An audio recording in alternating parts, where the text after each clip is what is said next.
ये कैटेगराइज किया है, बता रहे हैं भगवान कि ये भौतिक जगत में हर एक चीज, पूरा तीनों जो जितने तीनों लोक है, 14 लोक को ये तीनों गुणों का प्रभाव है, जिसमें पक्षी है, पक्षी भी 3 गुणों के अंदर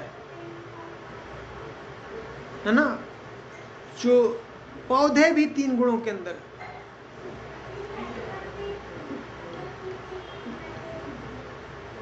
जैसे कौवे हैं जो गंदे स्थान पे रहते हैं, जिनको गंदा खाना अच्छा लगता है, वो क्या है, 3rd क्लास। देख सकते हैं।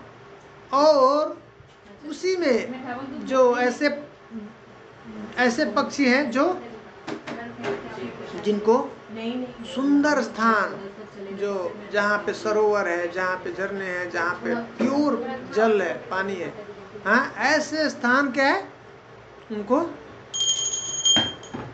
अच्छा लगता है। कौन है, स्वान। हाँ, सतोगुणी है, 1st क्लास। हाँ हाँ हाँ, गाय ये तो जानवर के अंदर, पक्षी की बात कर रहे हैं, पक्षियों में भी ऐसे, गाय जानवरों में भी ऐसे, गाय जो है वो क्या है, सतोगुण है। उसी तरह से अलग अलग, जैसे मक्खियां हैं, क्या है, तमोगुण। हाँ हाँ, ये प्रभुपा जी बता रहे एक एक चीज को। हाँ, पेड़ है जो फल नहीं देते हैं, ऐसे फ्लावर, ऐसे पेड़ जो है जिसके अंदर कोई फल नहीं है, कोई फूल नहीं है, ये सब क्या है, तमोगुणी। सबको बताया, ऐसे निर्जन स्थान है, हाँ, जहाँ कोई ऐसा नहीं रहता है, हाँ, जहाँ पे जा करके आपको कोई सुख नहीं प्राप्त होता है, वो सब क्या है, तमो। जहाँ पे बहुत ज्यादा शोर शराबी है, जहाँ पे ये सब व्यभिचार है, वेश्याचार है, ये सब, जहाँ पे मांस मदिरा है, जब वो सब स्थान कैसा है, तमोगुण का है। और जहाँ पे जाने के बाद आपको बहुत शांति मिलता है, पीस मिलता है, ऐसे स्थान पे जाएंगे, वो क्या है, सत्वगुण है। जैसे सुंदर सरोवर है, झरना है, जहाँ पे आपको नेचुरली क्या है, यहाँ पे ये है, बाग बगीचा है, फॉरेस्ट है, ये जो पहाड़ है, नदियाँ हैं, ऐसे स्थान पे जाने से हमको क्या होता है, ऑटोमेटिक मन शांत होता है, ये सत्वगुण है। और ऐसे जो मार्केट है, हाँ, ऑफिस है, अब मॉल है, ऐसे स्थान, ये सब क्या है, रजोगुण के, तमोगुण का है सब। तो हर एक चीज, तो ऐसे जीवों को बताया, जैसे पक्षियां हैं, जानवर हैं, पेड़ है, पौधे, उसी तरह से देवताओं को भी कैटेगराइज किया। हाँ, तो जैसे हम बात कर रहे थे ना कि अब स्वर्ग लोक में प्रीडोमिनेट सतोगुण है, लेकिन सतोगुण में सतोगुण सतोगुण प्रीडोमिनेट हो गया, अब सतोगुण में सतोगुण होगा, नहीं तो फिर इंद्र ये जो है इसको कंट्रोल कैसे करेंगे, अगर वहां पे पैशन नहीं होगा तो वहां पे भी पैशन है, सतोगुण क्या होगा, और रजोगुण, सतोगुण तमोगुण, समझ में आ रहा है, प्रीडोमिनेट सतोगुण, अब सतोगुण के अंदर सतोगुण, रजोगुण और तमोगुण, समझ में आ रहा है। हाँ, ये जो बता रहा हूँ ऑर्डर, इसको समझ लेंगे तो हम लोगों को बहुत आसान हो जाएगा समझने के लिए इस चीज को। देखिए, 84 लाख योनियां हैं, उसको हमने डिवाइड कर दिया, हाँ, थलचर, नभचर और ये जो है जलचर हो गया, है ना। तो सबके अंदर ये रजोगुण, तमोगुण और सतोगुण को डिवाइड किया, और इस तरह से ऊपर के लोकों में भी, नीचे के लोक में तमोगुण है पिरामिड, अब तमोगुण सतोगुण, तमोगुण रजोगुण और तमोगुण समझ में आ रहा है। नीचे के योनियों में अब जो जानवर हैं, ये पक्षी हैं, ये सब क्या है, तमोगुण के अंदर ये रजोगुण है, सतोगुण है और तमोगुण। समझ में आ रहा बात?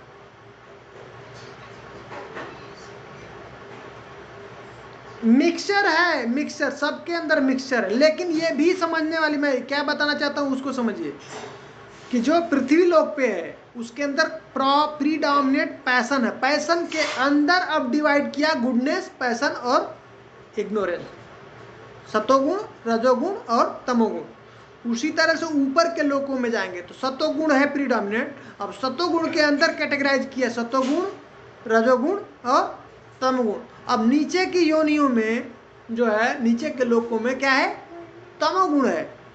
अब तमोगुण के अंदर भी अब सतोगुण, रजोगुण और तमोगुण। अब ये क्लियर हुआ?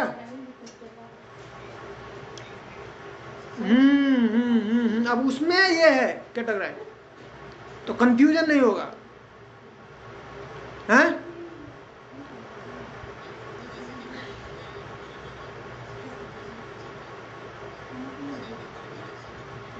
बलिवराज सत्वगुण में नहीं है, बलिवराज ट्रांसेंडेंटल, हाँ शुद्ध सत्वगुण। अब इसके आगे एक बाद में उसको हम लोग समझेंगे।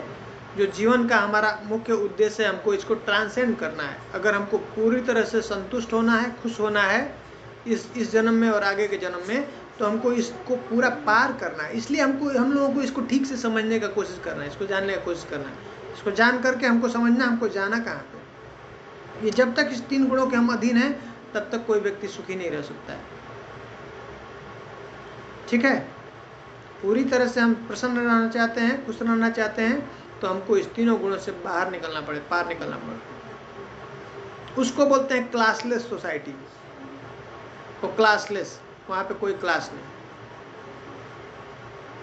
ठीक है? जो कृष्ण कॉन्शियसनेस सोसाइटी, वहां पे आकर के कोई भी रह सकता है। गुणातीत, जो गुणों के, जो सभी गुणों को क्रॉस कर गया, पार कर गया है ना, वो स्टेज पे आने के बाद उसी को भगवान कह रहे हैं ब्रह्मभूत प्रसन्न आत्मा, न सोचती न कांक्षति, समः सर्वेषु भूतेषु मद भक्ति लभते पराम। समझ में आ रहा है बात? तो हमने, हाँ ब्रह्मभूत स्टेज में, हाँ शुद्ध सत्व में, अब वहां पे क्रॉस कर जाए।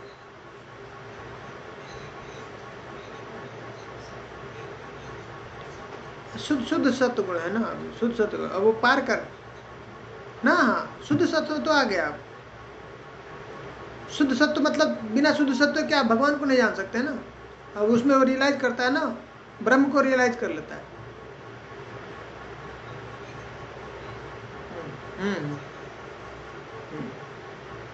ये बिगिनिंग स्टेज, ये बिगिनिंग स्टेज है, भक्ति का बिगिनिंग स्टेज है। भक्ति यहाँ से शुरू होती है। इसलिए जब तक कोई ऐसे शुद्ध भक्त का उसको संपर्क नहीं होता है, तब तक उसको भगवान का ज्ञान नहीं हो सकता। वहां पे जाने के बावजूद भी वो ज्ञानी है, उसको ये ज्ञान हो गया भगवान का, ये जो ब्रह्म रियलाइजेशन हो गया, लेकिन अभी भगवान को नहीं जान सकता, नहीं समझ सकता है, जब तक अभी उसको ऐसे भगवान के शुद्ध भक्त का संग नहीं प्राप्त होता, उसकी कृपा नहीं प्राप्त होती।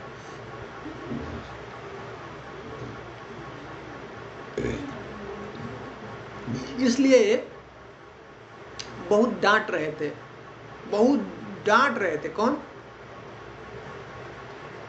नारद जी। किसको डांट रहे थे? व्यास जी को बहुत डांटा, बहुत गाली दिया है। तू पराशर का पुत्र है, ऐसी बात करता है, हाँ? कितना बड़ा हेरिटेज, कितना बड़ा लीनियज है, ऐसे परंपरा, ऐसे कुल से तुम्हारा संबंध है, और तुम ऐसी बात करते हो, ऐसा तुमने काम किया, हाँ?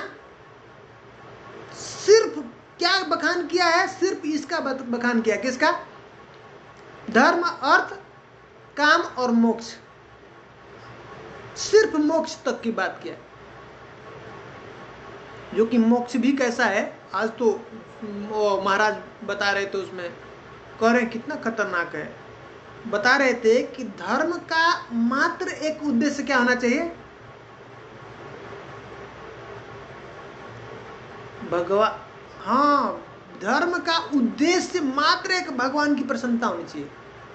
लेकिन कह रहे हैं कि अगर ये ज्ञान इम्प्योर है, अगर पवित्र नहीं है, शुद्ध ज्ञान नहीं है, उसकी कमी के कारण धर्म को लोग क्या है, किस तरह से प्रयोग करते हैं, यूज करते हैं। हाँ, धर्म का उपयोग अर्थ की प्राप्ति के लिए है, धन कमाने के लिए, उसको कुछ प्राप्ति के लिए ऐसा कार्य करते हैं। कब होता है ऐसा? जब उनका ज्ञान पवित्र नहीं है, शुद्ध नहीं ज्ञान प्राप्त होता है, तब ऐसा होता है। तो धर्म का जो है मात्र एक संसिद्धिम हरितोषणम, मात्र एक भगवान की तुष्टि के लिए, भगवान की प्रसन्नता के लिए होना चाहिए। तो धर्म का प्रयोग, और धर्म से जो मान लीजिए जैसे उसके बाद उसको अर्थ मिलता है, तो वो अर्थ के बाद नेक्स्ट स्टेज क्या करते हैं? इंद्रिय तृप्ति, काम, अपनी जो है इंद्रियों की वासनाओं को पूर्ति करने में लगाते हैं। और जब करते करते ऐसी स्थिति आ जाती है चरम, हैं, वासनाओं को अपना इंद्रिय तृप्ति पूरी करते करते, तो मन में कैसा भाव आता है? भगवान का भाव आता है। भगवान का भाव मतलब क्या? अब मैं ही भोगता हूं, हाँ, मोक्ष, अब मैं ईश्वर, मैं भगवान बन जाऊंगा, ऐसा। तो मायावादी फिलॉसफी क्या है? वो भगवान बनना चाहते हैं। तो ये है जो भगवान को भगवान की तरह से नहीं मानते हैं, नहीं जानते हैं, वो स्टेज। लेकिन उस स्टेज पे वो मैटर और स्पिरिट को अलग देख पाता है, ब्रह्मभूत स्टेज पे। जब तक कोई ब्रह्मभूत स्टेज पे अभी तक नहीं पहुंचा है, तब तक उसकी भक्ति नहीं होती, भक्ति शुरू नहीं हुई। अभी जो हमारी भक्ति है वो कैसी है? मिश्रित भक्ति है, कर्म मिश्रित भक्ति, ज्ञान मिश्रित भक्ति है। ये जो भक्ति है कैसी है? मिश्र है, जो है मिक्स है, ये जो है शुद्ध नहीं है। शुद्ध भक्ति का स्टार्ट कब होता है, कब से शुरू होता है? सर्वोपाधि विनिर्मुक्तम तत्परत्वेन निर्मलम श्रीकेन ऋषिकेश सेवनम भक्तिर उच्यते। भक्ति वहां से, शुद्ध भक्ति कहां से? भक्ति मतलब शुद्ध भक्ति की बात करें।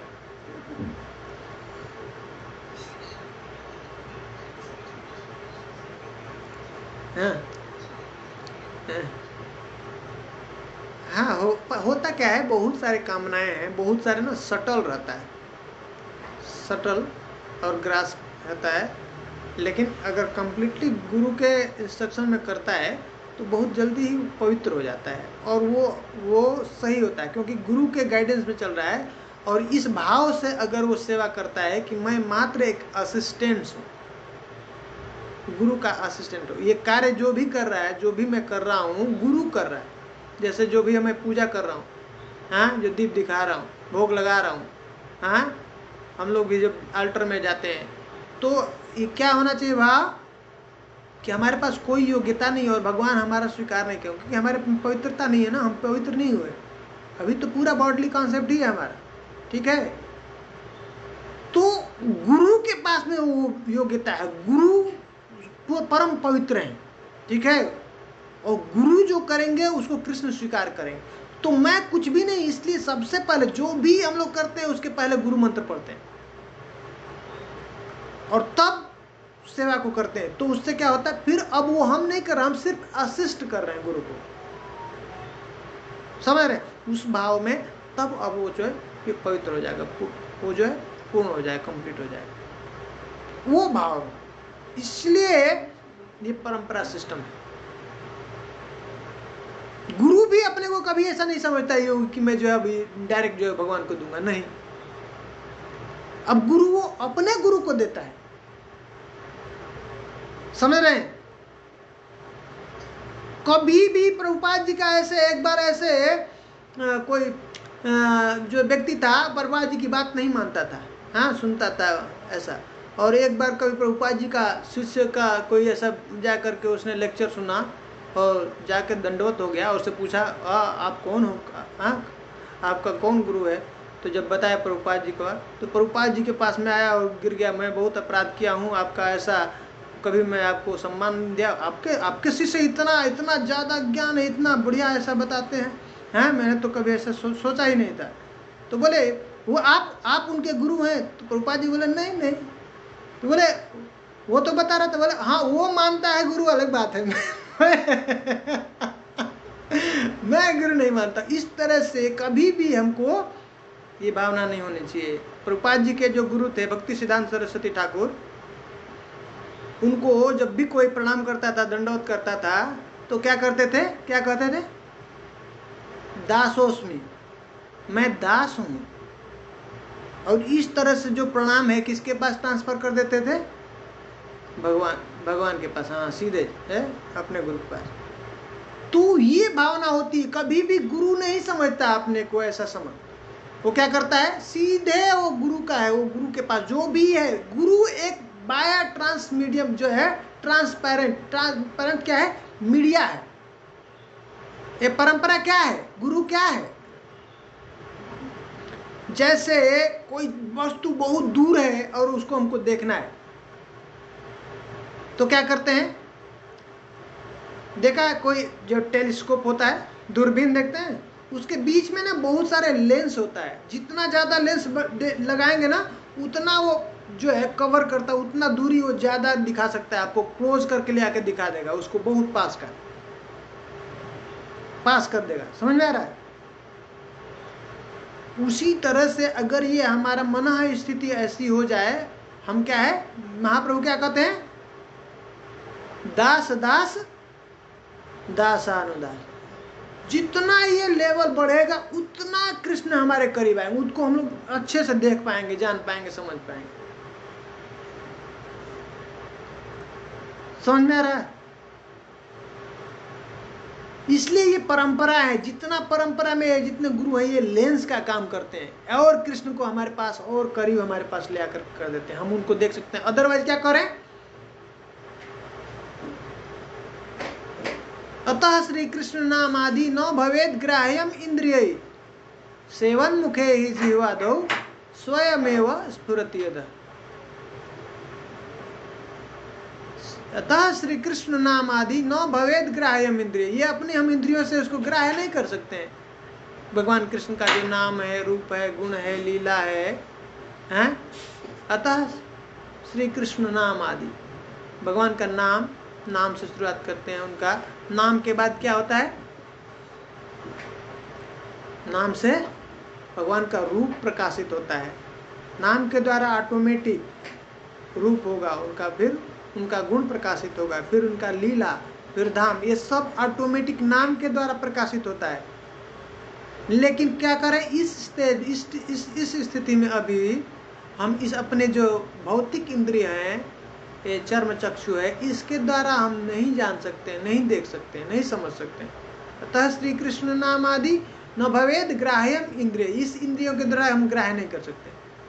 इसलिए करें सेवन मुखे ही जिह्वादौ, आदौ मीन्स बिगिनिंग, जिह्वा से शुरुआत करो, सेवा। सेवन मुखे ही जिह्वादौ, जिह्वा के द्वारा शुरुआत करो।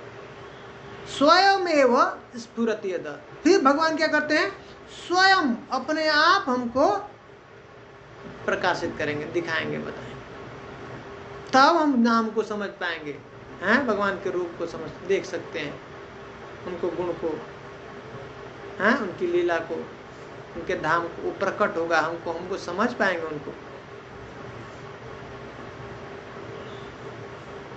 समझ में आ रहा है? हाँ, तो वो भाव, उस भाव पे आ जाएंगे, उस भाव पे हम आ गए, उस मूड में है, तो वो हमारा शुद्ध भक्ति हो।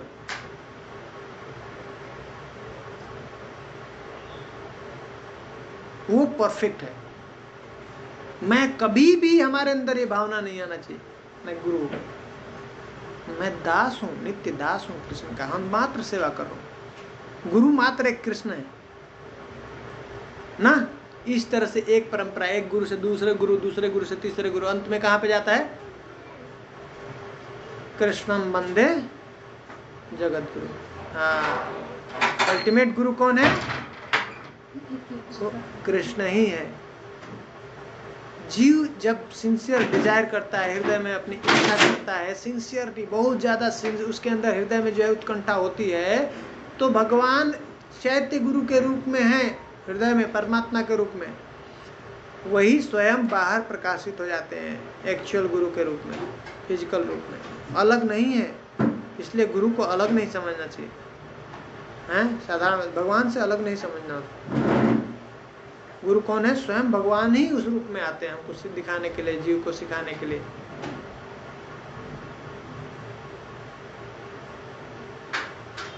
समझ में आ रहा है? हाँ, उसके अंदर ऐसी कोई भावना नहीं है। अब गुरु के लिए कोई आके गुरु मान ले, गुरु के लिए जो भी है उसको आदर सम्मान दे ले, कर ले, उसको नहीं प्रगा करके लोग बहुत सारे बोलते हैं प्रभुपाद जी को, आप प्रभुपाद जी तो आप जो है ये आपके लिए रॉयल्स रॉय कार जो है ले आकर के दे रहे, इसमें चला रहे, तो ये क्या है? बोले ये तो बहुत कम है, सोने का कार होना चाहिए है। भगवान का जो रिप्रेजेंटेटिव होता है, भगवान कैसे चलते हैं ऐसा दिव्य कार होना चाहिए, तो ये क्या है? लेकिन गुरु के मन में ये भावना नहीं होनी चाहिए कि मुझे रॉयल्स रॉयल लाया नहीं, मैं आया तो प्रभुपाद जी जो है कोई भी कार लेके आए तो भी चलते हैं, और रथ में भी जो है, बैलगाड़ी में भी बैठ करके चल सकते हैं, पैदल भी चल सकते हैं। उसके अंदर कोई कामना, इच्छा नहीं होनी चाहिए कि नहीं मुझे ऐसा होगा तभी हम करेंगे, नहीं, वो रेडी होना चाहिए हर परिस्थिति में। हाँ, वो लेके आ गया तो भी ठीक है, नहीं ये है, उसके अंदर एक्सपेक्टेशन नहीं है, उसको जो भी मान मिल जाए, सम्मान मिल जाए, अपमान मिल जाए, कोई फर्क नहीं पड़ता, वो कृष्ण का दास है, कृष्ण के लिए वो जो है उसको जीना। अल्टीमेट गोल क्या है? समसिद्धिम हरितोषणम, जीवन का अंतिम लक्ष्य, सफलता, जीवन की सफलता किसमें है? मात्र हरितोषणम, भगवान की प्रसन्नता, भगवान को जो तुष्ट कर सकता है। अब भगवान को तुष्ट कैसे किया जा सकता है? यस्य प्रसादात् भगवत प्रसादो, यस्य अप्रसादात् न गति कुतोपि। हाँ, यस्य प्रसादात् भगवत, जो जिसने गुरु को प्रसन्न कर दिया, खुश कर दिया, भगवान उसको सुलभ है, 100% भगवान प्रसन्न हो जाते हैं। और यस्य अप्रसादात्, अगर उनको प्रसन्न नहीं किया, आपने बहुत सारा काम तो किया, हाँ, लेकिन गुरु प्रसन्न नहीं है तो न गति कुतो, कहीं कोई उसको गति नहीं। ये इंपॉर्टेंट है। इसलिए हमको गुरु के मूड को समझने का प्रयास करें, गुरु की क्या इच्छा है, क्या चाहता है, उसके लिए हमको जीवन समर्पण करना है। और यही प्रभुपाद जी कहते हैं कि यही सीक्रेट ऑफ सक्सेस है। अध्यात्म जगत में, भक्ति में क्या है सफलता का रस? प्रभुपाद जी बताते हैं अपना, कि मैंने गुरु के वाक्यों को चिते करिय अक्य और न करियो मन आशा, चित्त में उसको ऐसे पकड़ के रख लेना गुरु की बात को, और कोई हमारे अंदर नहीं, बस जो गुरु क्या कह रहा है बस उसी की बात। श्री गुरु चरणे रति ऐसी उत्तम गति। अब उसके अलावा और इससे कोई श्रेष्ठ कोई गति नहीं, कोई और मार्ग नहीं, कोई रास्ता नहीं, बस यही सबका सार है।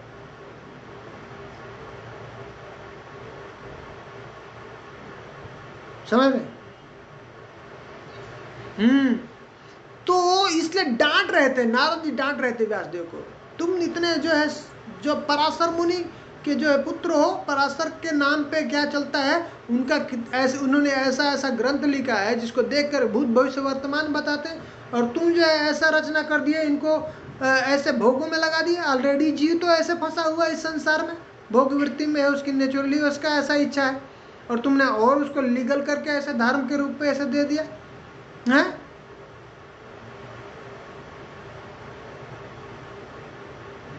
इसलिए इससे ऊपर उठना, इसलिए कह रहे हैं ब्रॉडकास्ट करो। ब्रॉडकास्ट तुमने नहीं किया, जिस तरह से तुमने रिपीटेडली ये धर्म अर्थ काम और मोक्ष के लिए तुमने अलग अलग इस शास्त्रों में वर्णन किया है, जैसे बखान किया है, वैसे तुमने भगवान की महिमा का बखान नहीं किया।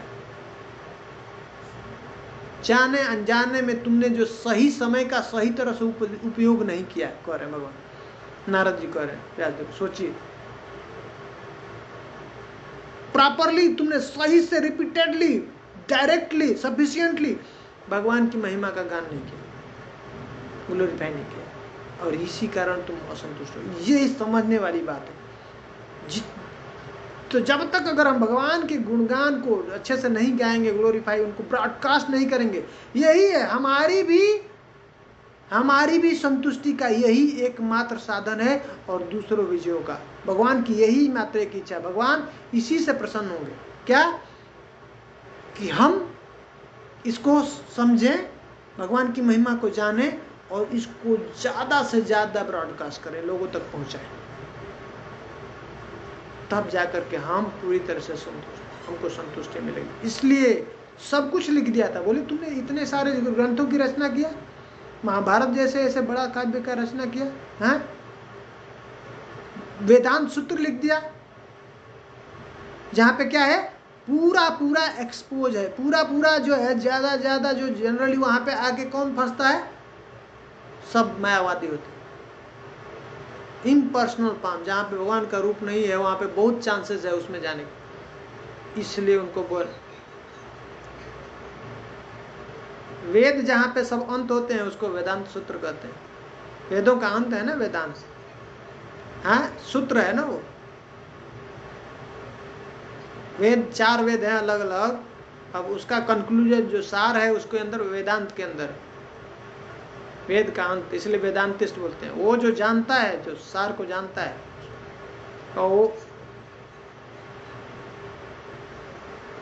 छोटे छोटे पार्ट करके उसको और डिवाइड करके दे दिया उपनिषद।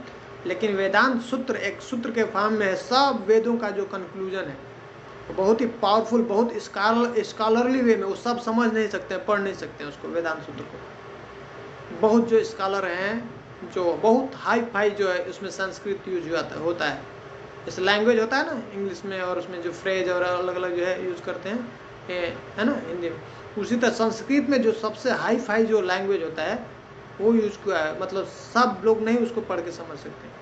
तो बोले ये ऐसा तुमने रचना किया है, जिससे जो है जनरली कहाँ पे पहुँचेंगे लोग, मायावाद हो जाएंगे, इम्पर्सनलिस्ट, भगवान को ऐसे निराकार समझ लेंगे। तो इसलिए उनको बोले अभी तुम इसको भगवान की महिमा को जो है ना सही से, पूरा अच्छे से गुणगान करो। कैसा, रिपीटेडली, बार बार, जैसे तुमने और सबका ऐसा तुमने गुणगान किया, बखान किया है ना भगवान की, उसकी महिमा का अब बार बार बखान। इसलिए अब ये जो भागवतम है क्या है, वो नेचुरल कमेंट्री है वेदांत सूत्र के, नेचुरल कमेंट्री, उसको एक्सप्लेन किया है, अब कि सब कोई कुछ गलत ना उसको समझ ले। तो इसलिए यहाँ पे भगवान का श्रीमद् भागवत पुराण जो है क्या है, वेदांत सूत्र का नेचुरल कमेंट्री है, उसके ऊपर एक्सप्लेनेशन है।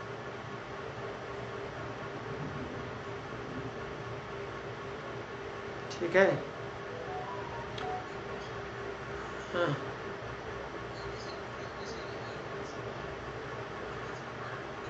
हाँ,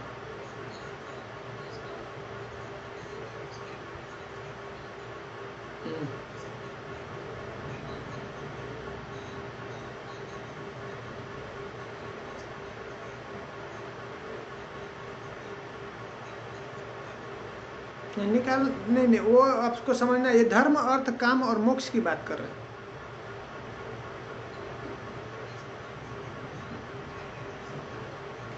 नहीं नहीं नहीं नहीं नहीं, कहीं निकालने की बात नहीं चलती, कभी भी हो ही नहीं सकता है।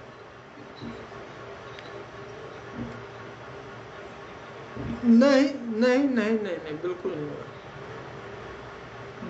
इसको समझना, इसीलिए तो इसको समझने के लिए बहुत समय लग जाता है। वर्णाश्रम धर्म बहुत इम्पॉर्टेंट है, वर्णाश्रम धर्म के बिना ये चीज़ समझ ही नहीं सकते, समझा ही नहीं जा सकता है, शास्त्र को नहीं समझ सकते हैं। क्यों प्रभुपाद जी, क्यों ब्राह्मण का ये इस्कान का पर्पज क्या है, इस्कान मूवमेंट का पर्पज क्या है, क्या पर्पज है? ब्राह्मण बना रहे हैं ना, ब्राह्मण कहाँ पे आता है, समझ में आ रहा है? बिना उस वह इतना गिर चुका है। ये नेचुरल प्रोसेस, नेचुरल स्टेप है वर्णाश्रम धर्म। लेकिन सिर्फ वही नहीं है, सिर्फ वही नहीं है। तो ये बता रहे हैं भक्तिविनोद ठाकुर कि ये स्टेप है। असल में हमारा दो शरीर है, ये जो है आध्यात्मिक शरीर है और एक भौतिक शरीर है, ठीक है। तो आध्यात्मिक शरीर जो मन बुद्धि और अहंकार है, सूक्ष्म शरीर, और एक जो ग्रास बॉडी, ये दोनों इन लाइन होना चाहिए, डिवोशनल सर्विस के फेवरेबल होना चाहिए हमारा शरीर, ठीक है। तो ये बॉडी को मेंटेन करने के लिए हमारे पास में जो भी हमारा जो स्वभाव है, क्षत्रिय है, वैश्य है, शूद्र है, हाँ, ब्राह्मण है, तो उसके हिसाब से उसको शरीर मिलता है, स्वभाव के हिसाब से शरीर मिलता है। ये समझने वाली बात है, हाँ, गुणों के हिसाब से ही व्यक्ति को शरीर मिलता है, अलग अलग शरीर मिलता है। ये पिछले जन्मों के जितना है उसके अंदर जैसा इकट्ठा हुआ है उसके हिसाब से, और उसके हिसाब से उसका इंगेजमेंट होना चाहिए। अभी जो ब्राह्मण है उसका शरीर मिल गया वैसा, अब वो काम नहीं कर सकता है ज़्यादा, ब्राह्मण लड़ाई नहीं कर सकता है, वो शांत होगा, वो छोड़ देगा, समझ में आ रहा है। लेकिन क्षत्रिय नहीं छोड़ेगा, उसका शरीर भी वैसा ही होता है। क्षत्रिय है, उसका शरीर का बनावट वैसा होगा, समझ में आ रहा है। उसी हिसाब से उसका सटल बॉडी भी, उसका माइंड होता है, तो माइंड भी इन लाइन होना चाहिए भक्ति के लिए। तो अल्टीमेट गोल समझना है, मनुष्य जन्म का अल्टीमेट गोल भगवान का भजन करना, भगवान का सेवा करना, ये समझ में आ रहा है।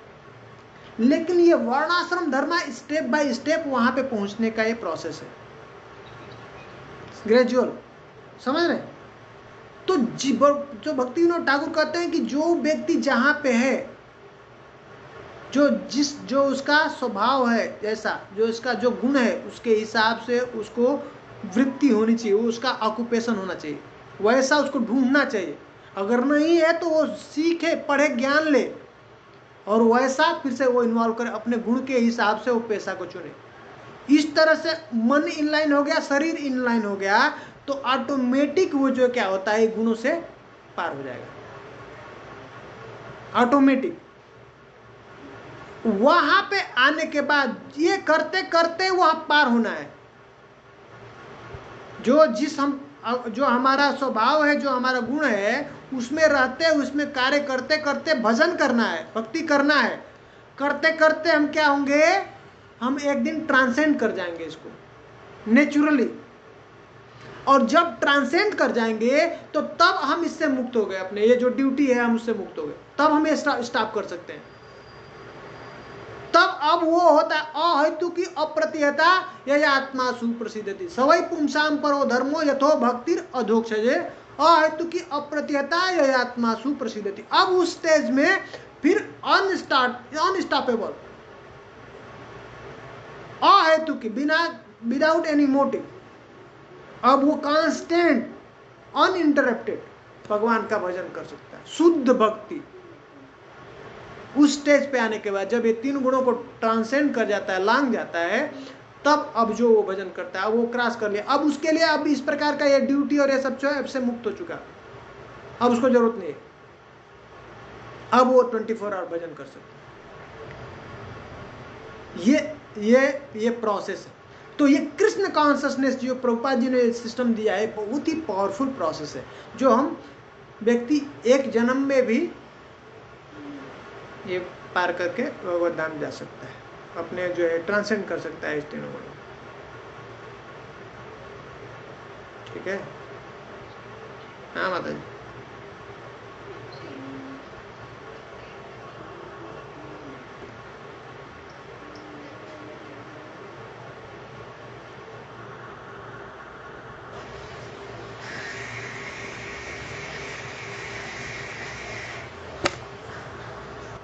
चार्जर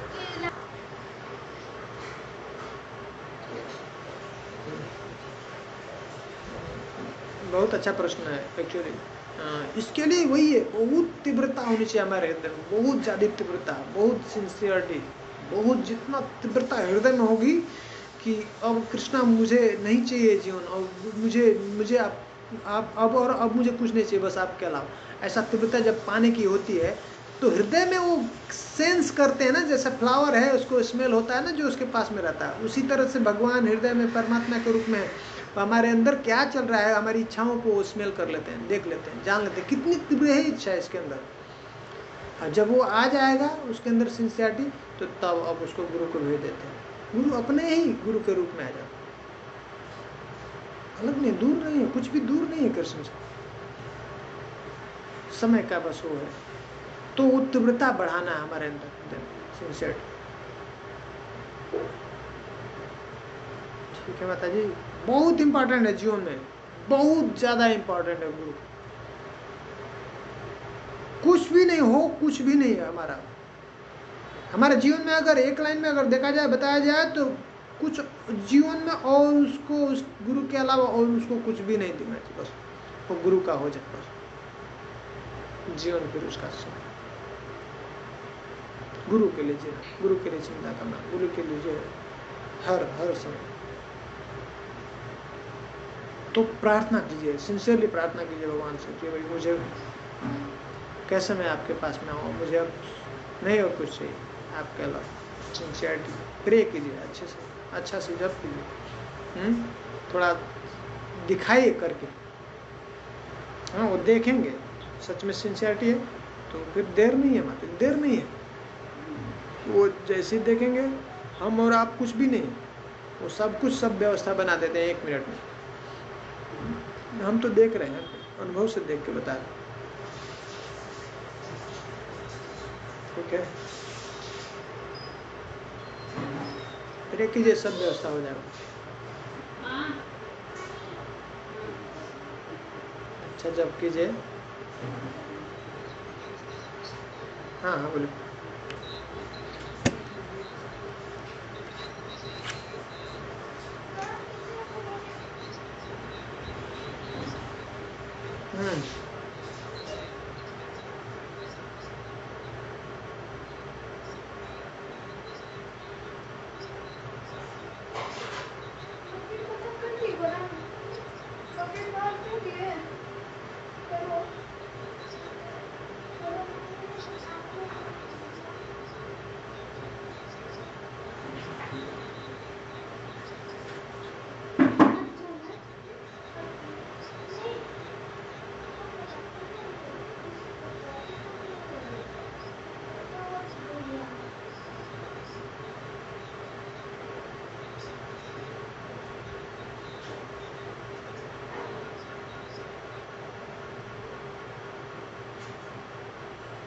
ठीक है, क्या दिक्कत है?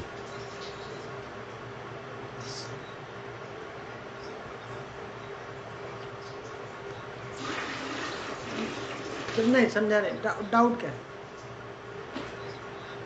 हम्म हम्म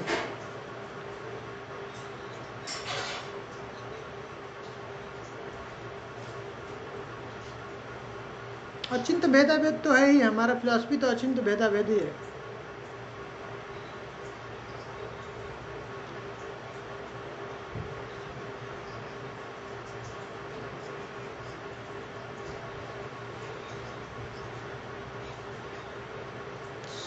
सब सब सब सब सब एक्सपेंशन ही है ना प्रभु जी, उनका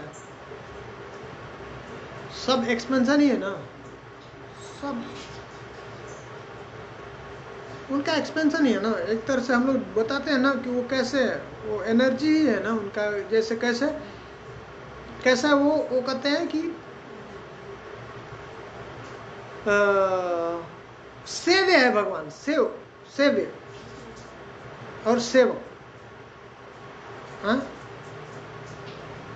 अब जो भी है, जो भी निकला हुआ है भगवान से, वो कैसा है, उनको प्रसन्न करने के लिए, भगवान खुश करने के लिए, उनको उनकी सेवा के लिए। बाकी सभी सेवक ही हैं, भगवान एक कृष्ण है। तो जो भी एक एनर्जी उनकी है, उनकी सेवा के लिए है बस। समझ रहे हैं?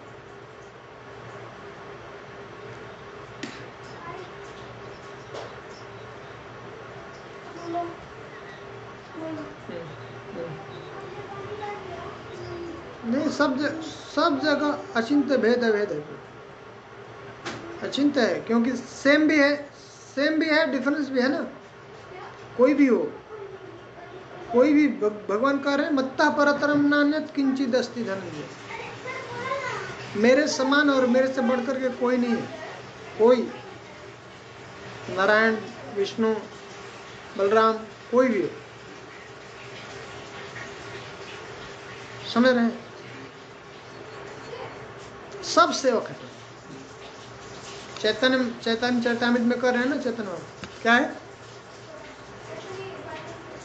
ईश्वर केवल कृष्ण, बाकी सब भृत्य, एकमात्र ईश्वर जो है कृष्ण है, बाकी सब भृत्य, बाकी सब सेवक हैं, सब उनकी प्रसन्नता के लिए, भगवान की प्रसन्नता के लिए। जो भी हुआ है, जो भी विस्तार हुआ है भगवान का, वो किसके लिए है, भगवान की प्रसन्नता के लिए। राधा रानी का क्या है, हाँ, सब अलग अलग पर्सनालिटी है, इसीलिए तो अचिंत्य भेद है, अलग भी है नहीं भी है। अब कृष्ण से राधा अलग नहीं है ना, तत्व में जब समझेंगे जाएंगे, लेकिन ये अभी हम इस भौतिक बुद्धि से नहीं समझ सकते, ये रिविलेशन प्रोसेस है, आप इंतजार करना पड़ेगा तत्व को। मुझे समझ में नहीं आता, अभी भी उतना समझ में नहीं आता है, नाम कार्य वो,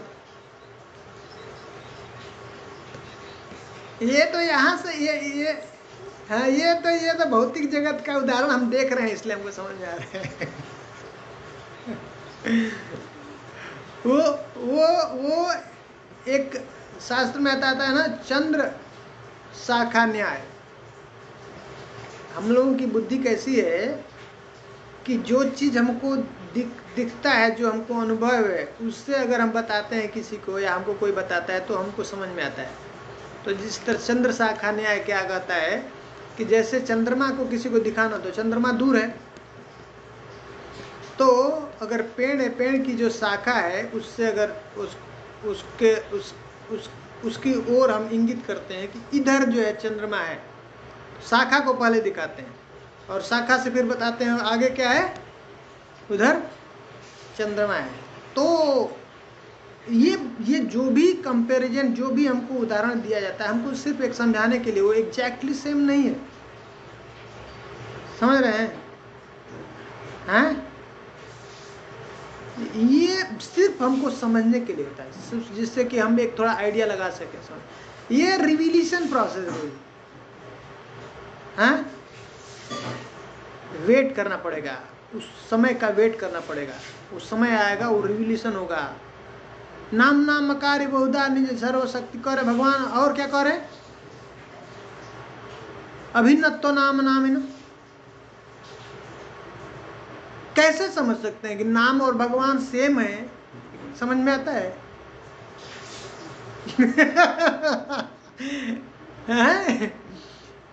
ये समय आएगा और ये आपको रिवील होगा, समय में रिवील करेंगे भगवान, समझ रहे हैं? हाँ, समझ रहे हैं? अब समझ में आ रहा है बात? हाँ, उदाहरण दे के बता देगा, कर देगा, लेकिन ये आपको जब तक भगवान स्वयं रिवील नहीं करेंगे और दिखाएंगे ही नहीं कि नाम से भगवान दिख रहे हैं, तब तक आपको नहीं विश्वास होगा। अभी तक ये सिर्फ इंफॉर्मेशन है, हम बस सिर्फ थ्योरी है, हम बस पढ़ रहे हैं। पर इंतजार, वेट कीजिए, ये सत्य है, वो आपको मिलेगा, दिखेगा, और सब एक एक चीज क्लियर हो जाएगा। क्या विष्णु है, क्या शक्ति है, क्या है राधा रानी है, क्या कृष्ण है, क्या, अपने विश्वास से, अपने बुद्धि से समझने का प्रयास मत कीजिए। हम इससे समझ लेंगे उनको, भौतिक बुद्धि से कभी संभव नहीं है, बहुत समय लगेगा, उसके लिए प्यूरिफिकेशन चाहिए। वो फिर खुद उनसे प्रार्थना कीजिए, ये पर्सनालिटी ये रिवील करो, तुलसी महारानी, गंगा माई, गो माता, ये जितने भी जो दिव्य देवता, इनको हमारी क्या औकात है उनको समझ। वो प्रे करना, उनका सेवा करना, नित्य सेवा करना, नित्य सेवा करना, नित्य प्रे करना, और तब वो प्रसन्न होंगे। उनको लगेगा 1% इसको थोड़ा सा अभी ठीक है, इसको थोड़ा दे दो, 1% देंगे, हाँ थोड़ा विश्वास हो जाएगा, समझ में आ जाएगा, ऐसा फिर ऐसे बढ़ता है डिग्री, कितना, ये यथा माम प्रपद्यन्ते ताम तथैव भजामि। जैसे जैसे हमारा भजन, जैसे जैसे शरण सेवा जैसे बढ़ता है, उतने लेवल पे ही रिविलेशन होती है, उतना फिर वो दे देते हैं। अभी इतना काफी है तुम्हारे लिए।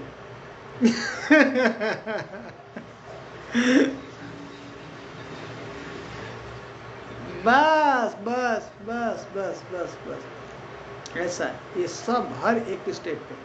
तो इसलिए करें ये सब इंफॉर्मेशन वही, जैसे जैसे जब चलेगा ना, अच्छा बढ़िया बढ़िया धुलाई जितना होगा, जितना अच्छा धुलाई होगा, हाँ सब उसी का काम है। जितना पावरफुल नाम जब इतना पावरफुल है, वो इतना इतना पावरफुल जो है धुलाई करता, वैसा और कुछ नहीं धुलाई। श्रवण जो है नाम कीर्तन बहुत पावरफुल है, उसको ज्यादा घिसना है, ज्यादा ज्यादा लगाना है। और तब पवित्र जब होगा तो तब ये रिविलेशन प्रोसेस, ये याद रखिए कभी भी, दो प्रकार का ज्ञान जो हम दो प्रोसेस है ना, एक असेंडिंग और एक डिसेंडिंग, एक आरोही और एक अवरोही, है ना। ये हमारा कौन सा है, आरोही अवरोही, हाँ ऊपर से नीचे जो है ये आता है, नीचे से ऊपर ऐसे जाने का नहीं। हमको हमेशा डिपेंड करना है, ऐसे हाथ जोड़ कर रखना, कुकुर बनकर रहना हमको, आचार्यों का, गुरु का, बस वो दे देंगे, टुकड़ा है ले लो खा लो, बस इतना आ गया, बस हमारा जीवन धन्य हो जाएगा। तो वो बता देंगे, वो प्रकाशित दिव्य ज्ञान हृदय प्रकाशित, हाँ वो प्रकाशित करेंगे, उसका इंतजार करना है। हम हमारे पास अभी धैर्य रखना है, लेकिन ये सत्य है, हर एक बात एकदम प्रकाशित होगा, आपको एकदम साक्षात दिखेगा, दर्शन होगा, ये दर्शन होगा सबका अलग अलग। सिर्फ शास्त्र की बात नहीं, थ्योरी नहीं, पर क्या करना है हमको, धैर्य करना, गुरु की बात को मान करके, आचार्य की बात को मान करके हमको लगे रहना है इसमें। एक समय आएगा जब हमको गारंटी है वो सब कुछ दिखेगा प्रैक्टिकली, वही है, हाँ समो दमः तपः शौचम शांतिर आर्जवमेव च ज्ञानम विज्ञानम आस्तिक्यम ब्रह्म कर्म स्वभाव। उस स्टेज पे आने के बाद सिर्फ ज्ञान नहीं होता है, तो क्या होता है, विज्ञान, प्रैक्टिकली उसको पता चलता है, प्रैक्टिकली, ठीक है। हाँ उसके लिए वैसे व्यक्ति को पकड़ना है, वैसे उनके व्यक्ति को उनका संग करना, उनका सेवा करना, उनको प्रसन्न करना है, हाँ ये बहुत पावरफुल प्रोसेस है। और नाम जब अच्छा करना, अच्छा हाँ श्रवण करना, सुनना ऐसे शुद्ध भक्तों से, तो प्यूरिफिकेशन, ये प्यूरिफिकेशन का प्रोसेस है। टाइम, थोड़ा सा टाइम लगता है। उसमें क्या होता है, हम लोग प्रिकॉशन नहीं लेते हैं ना, प्रिकॉशन बहुत सारा मिस्टेक्स होता है। वह आपको पता क्या है, ये 9 विधा भक्ति में 9 स्टेज, जो स्टेजेस है भक्ति में, भाव स्टेज में जाने के बाद जो रिवील हो जाता है, आपका रूप स्वरूप रिवील हो जाता है, तो गुरु कंफर्म करता है, गुरु ही कंफर्म कर सकता है। गुरु महाराज का कोट पढ़ रहा था, 85 में ही वो बताए थे, ये कोट बोल रहे हैं, तुम जब तक तुम्हारा रिवील नहीं होता है तब तक तुम दास भाव में सेवा करो भगवान का। हाँ पता नहीं तुमको जो तुम्हारा क्या स्वरूप है भगवान के साथ, गुरु बता सकता है, गुरु कंफर्म कर सकता है। गुरु से बताओ जाकर के, गुरु चेक करके बता, कंफर्म कर देगा। जैसे प्रभु जी बोल रहे थे ना, कि सत्वगुण रजोगुण तमोगुण कैसे पता चलेगा, वो गुरु बता सकता है, परफेक्ट गुरु बता सकता है देख कर।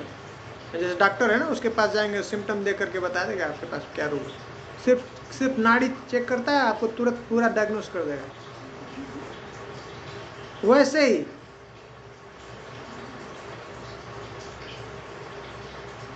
क्या मैं बता रहा था,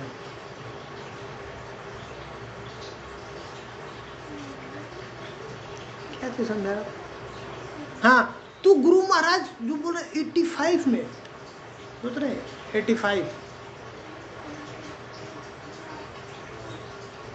85 में ये बात बता रहे हैं।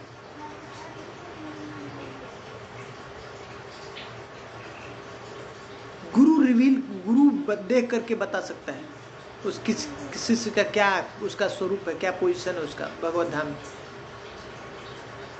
अभी आज क्या है 2024,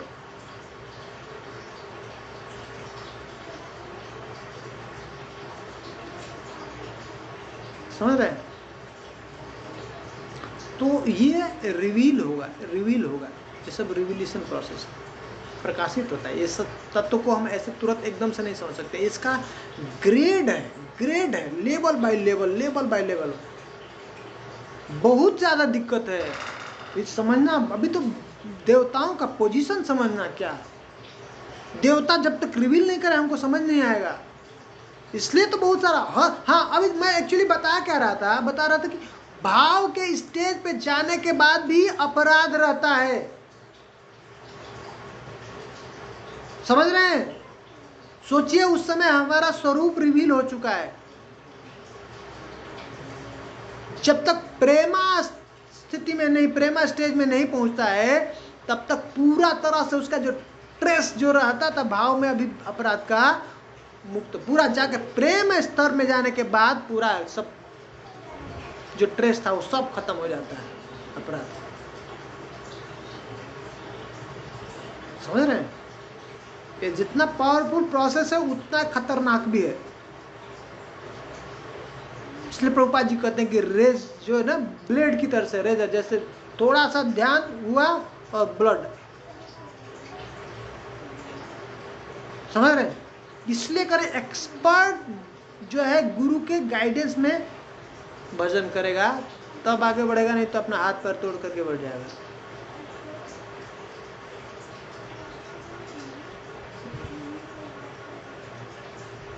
समझ रहे हैं ना? थोड़ा सा मिस्टेक किया 3 जन्म लग गया।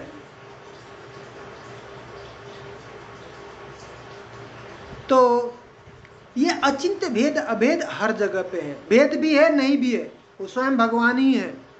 बलराम भगवान में और कोई भेद नहीं, अचिंत्य है लेकिन भेद भी है। उसी तरह से हमारे जीव में भी क्या है, कह रहे भेद भी है और अभेद भी है। हम लोग एक तरह से सेम भी है। बात समझ में आ रहा है? ये सब जगह पे अप्लाई हुआ है, सब जगह पे।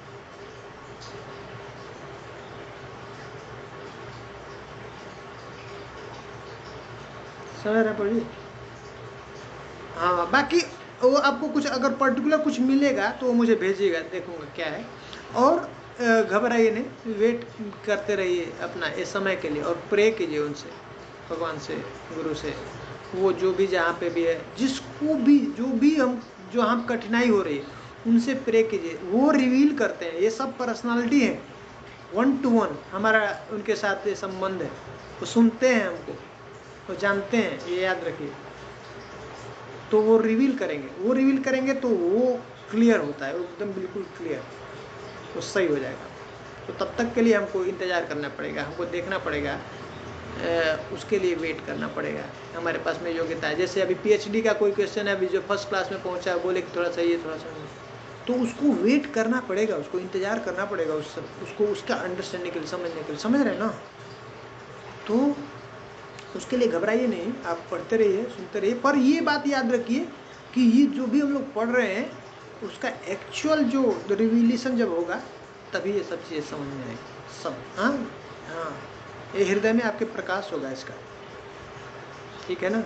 तब कन्विंसिंग आता है, तब कन्विंस सब आप जब बोलेंगे ना, तो सिर्फ आपको थ्योरी वाला नॉलेज नहीं है, बुक का पढ़ा हुआ नॉलेज नहीं है, कन्विंस्ड हो चुके हैं आप, वो जो है ना प्रभाव करता है उसको, तब वो कन्विंस। नहीं तो ऐसे लोग के पास में जाएंगे जिसको खुद ही कन्विंस नहीं, उसको खुद ही पता नहीं, तो क्या बताएगा? वो भी कंफ्यूज रहेगा, दूसरा भी कंफ्यूज रहेगा। इसलिए ऐसे व्यक्ति के पास में जाए, गुरु के पास, तत्वदर्शी। वो दर्शन किया है, देख करके वो बोल रहा है, पढ़ा सुना नहीं, सिर्फ बोल रहा है। समझ रहे हैं ना? वो हमारा क्लियर कर सकता है सब। तो वेट कीजिए, ये प्रोसेस जो है ना, थोड़ा धैर्य करना है हमको उस लेवल, वहाँ पे वो उसको समझने के लिए थोड़ा हमारे पास में वो योग्यता होनी चाहिए, तो प्यूरिफिकेशन होना चाहिए, तो तब वो हमारे पास प्रकाशित हो जाएगा, ठीक है ना? पर प्रे कीजिए, प्रे कीजिए, रेगुलर प्रे कीजिए। जहाँ पे भी हम फंसते हैं, जहाँ पे भी कन्फ्यूजन आता है ना, तो हमको सिंसियरली प्रे करना है, भगवान से प्रार्थना करें। प्रे करेंगे ना तो कुछ समय में, मुझे विष्णु और कृष्ण में समझने के लिए 7-8 साल लगे,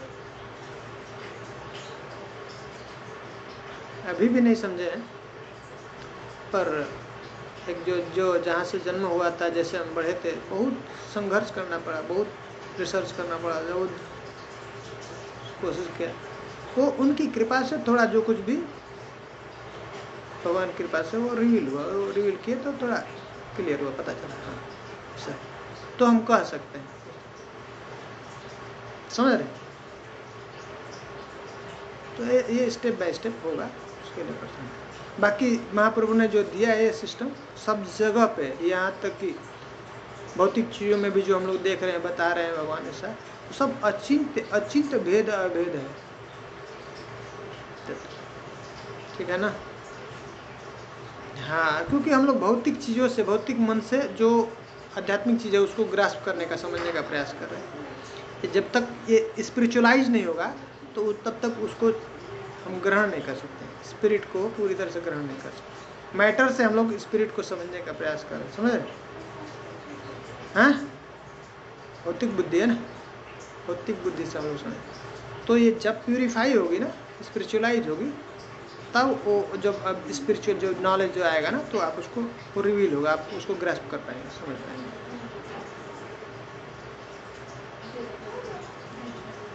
ठीक ना।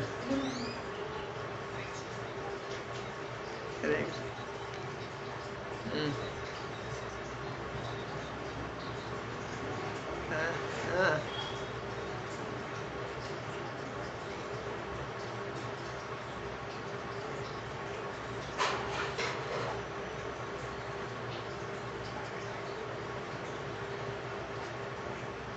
इसीलिए ना गुरु महाराज ने बताया ना कि जो उनके जो ऐसे उन्होंने ऐप वो किया, उनके नाम का है, उसको डाल सकते हैं, उनके बारे में देख सकते हैं, उनका क्या है, डेली रूटीन कैसे है, कहाँ जा रहे हैं, क्या कर रहे हैं, उनके क्लासेस हैं, उसको सुन सकते हैं।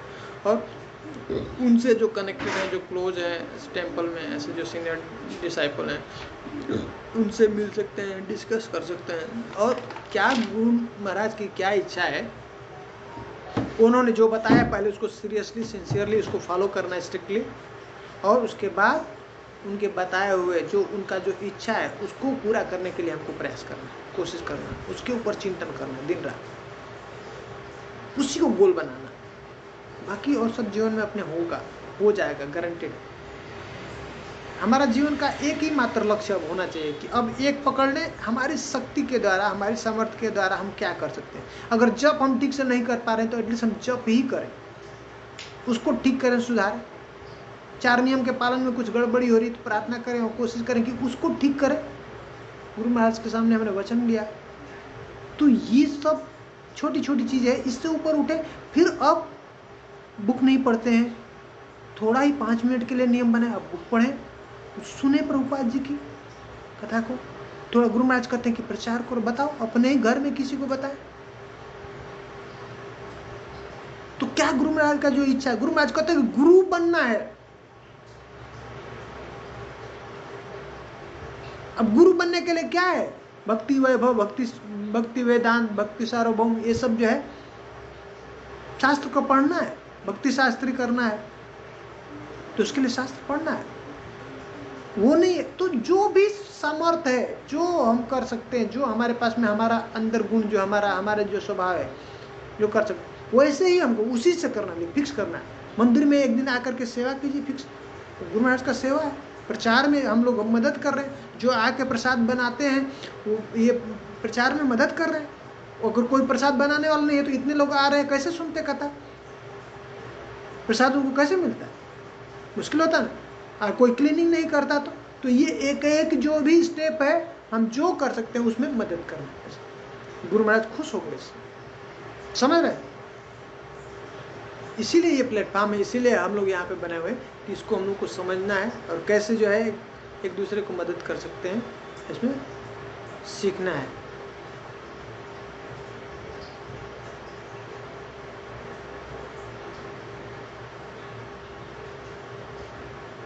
ठीक है प्रभु जी। हाँ, तो गुरु महाराज के बारे में सुनिए, उनके क्लास को अटेंड कीजिए। वो ऐसा जो ऐप है उसको पढ़ सकते हैं, डेली क्या करते हैं, गुरु महाराज की क्या इच्छा है, क्या चाहते हैं उसको जानना, और जो हमारे मन में मतलब हम कर सकते हैं। गुरु महाराज के ऐसे बहुत सारे ऐप में दिया हुआ है, क्या सेवा कर सकते हैं उस तरह से, उसको हम अपने लेवल से क्या कर सकते हैं ऐसे करना है, ठीक ना।